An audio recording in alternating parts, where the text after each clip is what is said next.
మనుషులు కోతుల వారసులే కదా. అయితే మానవ పరిణామ క్రమంలో మనుషులకు తోకలు పోయి మంచిగా తెలివి తెచ్చుకోర్రు.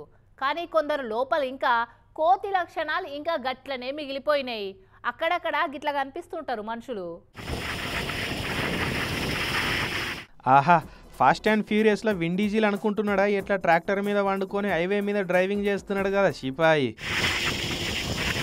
అరే ట్రాక్టర్ను రేస్ కార్ అనుకుంటున్నావా ఎట్లా? హైవే రోడ్డును రేసింగ్ ట్రాక్ చేసేసిండు, ట్రాక్టర్ను రేస్ కార్ చేసేసిండు. పో F1 రేస్కి ఇండియా నుంచి మోతెవరిని పంపితే కప్పు కొట్టుడు గ్యారంటీ.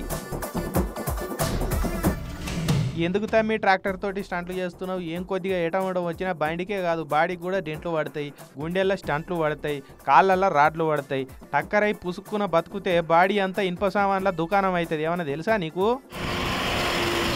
అబ్బాబ్బాబ్బా, హాలీవుడ్ రేంజ్ స్టంట్లన్నా నీ ట్రాంక్ రోజు చూస్తే డూప్గా నిన్నే పెట్టుకుంటాడు. పో అవుతుంది ఇవాళ లగ్గం అవుతుంది కానీ అబ్బా జస్ట్ మిస్. ఓ తమ్మి ఇంట్లో చెప్పొచ్చినావా? ఇన్సూరెన్స్కి ఇట్లా గట్టిగానే చేయించుకున్నావా లేదా? ఏహే నువ్వు ఇనే మూడ్లో లేనట్టు నోపో. ఈ వార్త టీవీలో పడుతుంది కదా.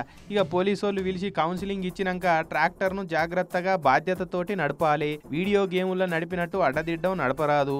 కదిలే బండ్ల మీద హైవేల మీద స్టంట్లు అసలే చేయరాదు అని నీకు ప్రాక్టికల్గా మంచి పాఠాలు నేర్పించినాక అర్థమవుతుంది. టక్కర్ అయితే ఇటువంటి ట్రాక్టర్ అమ్మినా నీ కాలు చేతులు మంచిగా కావు, పని చేసుకొని బతికేటోనివి. ఈ సర్కస్ ఫీట్లు నీకు అవసరమా తమ్మి? నీకేమన్నా అయితే నిన్ను నమ్ముకొని ఉన్న ఇంటి వాళ్ళు ఏమైపోతారన్న సోయి ఉన్నదా ఏమన్నా అని తొవ్వేంటి పోతున్న వాళ్ళు వీడియోలు తీసి తీట్టుకుంటా వేయరట అన్నట్టు. ఇది గద్వాల్ జిల్లా మానవపాడు మండలం ఉండవల్లి దగ్గర నేషనల్ హైవే 44 మీద అయింది.